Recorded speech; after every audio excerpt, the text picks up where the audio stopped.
Bienvenidos a Desinfotalks. En el día de hoy tenemos un episodio muy especial donde vamos a hablar de un caso también muy especial, que es Taiwán. Le pusimos el título Entre la desinformación y la injerencia extranjera. Ya lo hice todo el título. Sí, lo hice todo. Ya te lo hice todo el título. Taiwán, es una pequeña isla.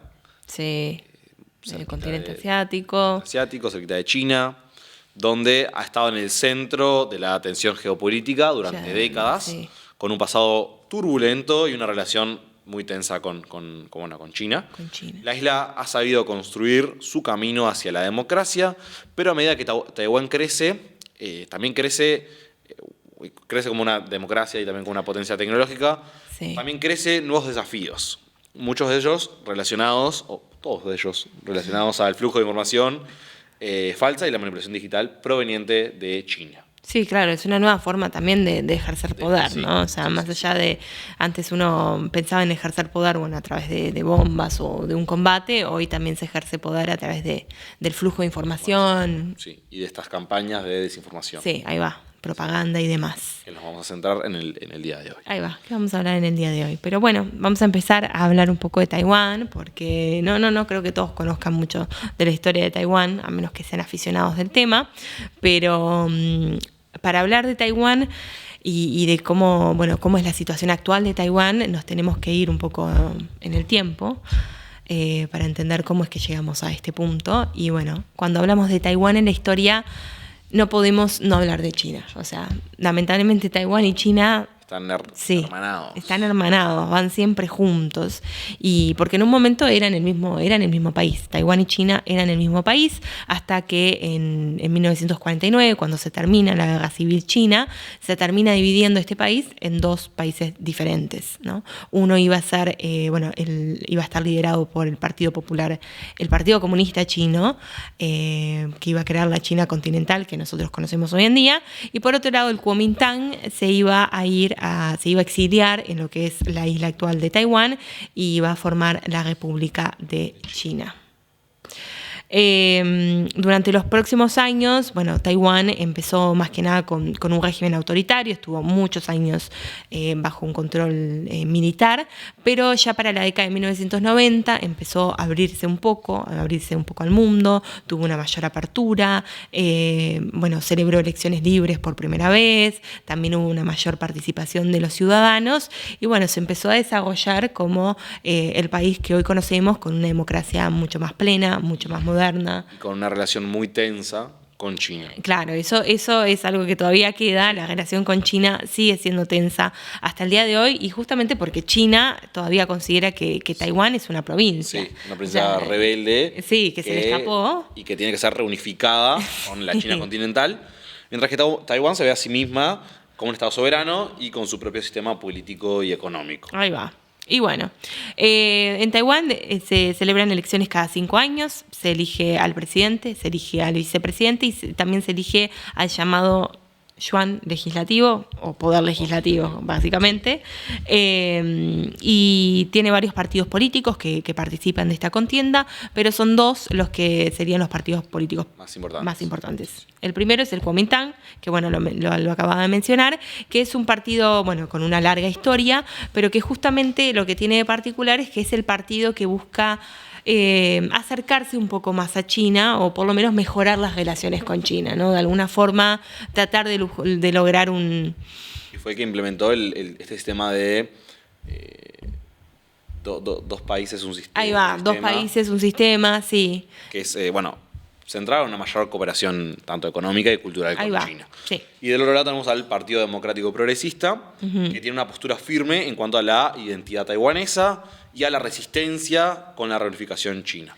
Ellos promueven una política de independencia y de autonomía que busca fortalecer la posición internacional de Taiwán y mantener también un gobierno separado y soberano. Exactamente, es totalmente lo contrario a lo que establece el Kuomintang. Las elecciones en Taiwán se llevaron a cabo el 13 de enero de 2024. Fueron las primeras elecciones que dieron comienzo a este gran año electivo del 2024, y se eligió como nuevo presidente a quien era el vicepresidente en el periodo anterior, que se llama Lai Ching-te. Otra vez. Sí, perdón por los nombres, pero es Lai Ching-te. Él pertenece al Partido Democrático Progresista, o sea que, bueno, defiende lo que es la identidad taiwanesa y que Taiwán se mantenga como un Estado libre, soberano y democrático. Y lo que pasó muy particular en estas elecciones tiene que ver con el Poder Legislativo, ¿no? El Poder Legislativo sucedió una situación bastante extraña que no había sucedido creo que en casi 10 años básicamente en Taiwán, que fue que quedó muy dividido. No hubo ningún partido que lograra... una coalición que lograra unificar todas las posturas en el yuan legislativo. No. El Kuomintang o KMT se llevó la mayor cantidad de escaños con 52, mientras que el DPP quedó justo detrás con 51. Increíble. Así que bueno, fue una gran sorpresa. El Partido del Pueblo de Taiwán, el TPP, que quedó con solo 8 escaños. 8 escaños. Y se convirtió en una fuerza significativa porque es el que... Lo necesitamos para formar coaliciones, básicamente, sí. Y habían unos legisladores independientes que estaban alineados con el Kuomintang, que ganaron 2 escaños. Bueno. Tenemos 50 y... Las matemáticas no es lo mío. 54 escaños para el KMT, 51 para el DPP y los otros restantes del DPP. Sí, así que bueno, la necesidad de formar coaliciones va a ser fundamental porque si no se va a complicar muchísimo. Mucho para el presidente y para el gobierno taiwanés. Exactamente. Y desde 2008 es que Taiwán no había tenido una situación política tan fragmentada. Como esta.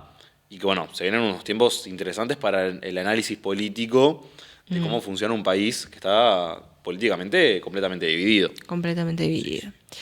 Y bueno, justamente les decíamos nosotros en el título que, el tema de este episodio del podcast no es solamente analizar las cuestiones electorales de Taiwán, pero también, cómo China interfirió en estas elecciones. Y no lo hizo utilizando las armas o invadiendo Taiwán, sino que lo hizo utilizando otros métodos que son métodos más sutiles, por así llamarlos, que tienen que ver con, la propaganda, la desinformación, básicamente. Sí.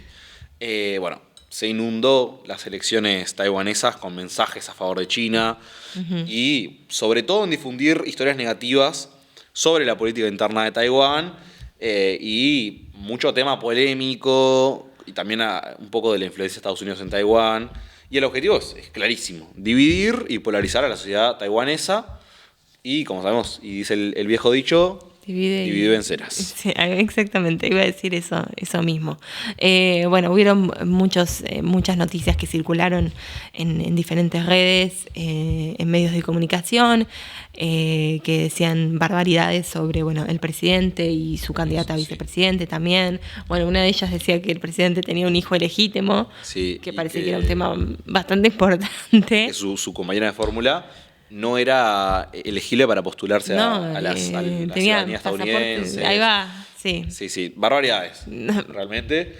Se hicieron acusaciones también que el candidato del Partido Democrático Progresista, el DPP, había tenido, el hijo legítimo que tú mencionabas. Sí. Y esto, la teoría de conspiración sobre los biolaboratorios entre Estados Unidos y Taiwán. Y todo esto fomenta tensiones raciales contra los trabajadores migrantes y después la publicación de encuestas falsas también que ponían al candidato del KMT, del Kuomintang, claro, ahí va, delante del PPP. Ahí va.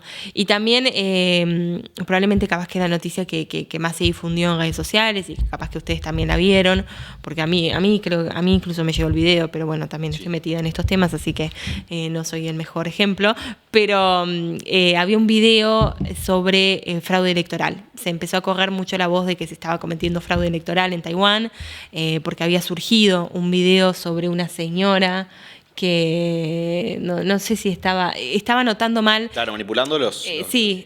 como que tenía que, había votado el candidato A y en vez de poner candidato A, terminó marcando el candidato B. Sí. O sea, había sido un error. Y ese video empezó a circular diciendo, se está cometiendo fraude electoral en Taiwán, no hay que creer las elecciones van a ser fraudulentas. Las elecciones son fraudulentas, no hay que creer los resultados. Y en realidad todo el gobierno de Taiwán, organizaciones verificadoras de datos y de hechos, todas empezaron a trabajar juntas para justamente dar por terminado ese tema. Una respuesta muy rápida. Tiene estos casos es necesaria. Muy importante y muy necesaria, porque cuanto más tiempo pasa, peor se empeora la situación de la desconfianza. Tal cual. Y básicamente la resolución de eso era que el video estaba cortado. Claro, o sea, sí. si se seguía el video, se mostraba a sus compañeros que básicamente le decían a la señora, che, te equivocaste, no vamos a cambiar. Y uno de los papeles principales fueron los influencers. También. Que se mostraron por YouTube y por otras redes, explicando la situación, mostrando cómo funcionaba realmente la Comisión Central de Elecciones de Taiwán. Nunca hay que subestimar el poder de los influencers. No, nunca. Creo que el podcast es clarísimo con eso. No. Sí. Y bueno, además de que salieron otros videos de que los verificadores, los fact-checkers tuvieron que desmentir. Sí. Yo creo que, como a manera de conclusión, Taiwán ha logrado resistir a estos ataques de desinformación. Y no es fácil. No es para nada. No es fácil, ¿no? Porque estamos hablando de Taiwán, una isla contra chiquita, contra un gigante tremendo. Económico, influencia política, militar, también en términos digitales, ¿no? Sí. Recordemos que China tiene construida la Great Firewall, que no sé cómo se dice en español, pero no, o sea, controla todo, tiene los medios de vigilancia que termina exportando a diferentes países, incluso en América Latina los tenemos también. Sí.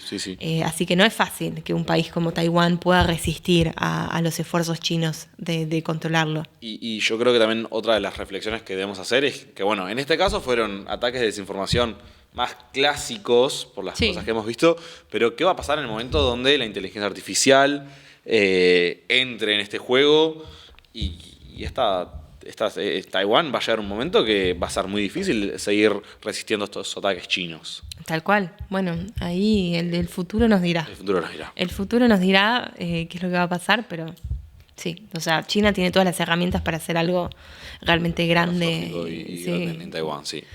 Pero bueno, nada, los escuchamos en los comentarios a ver qué piensan sobre lo que puede llegar a ser China, cómo viene la actitud de Chayanne y de Taiwán. Y bueno, muchas gracias por escuchar este episodio y nos vemos en el próximo. Nos vemos en el próximo.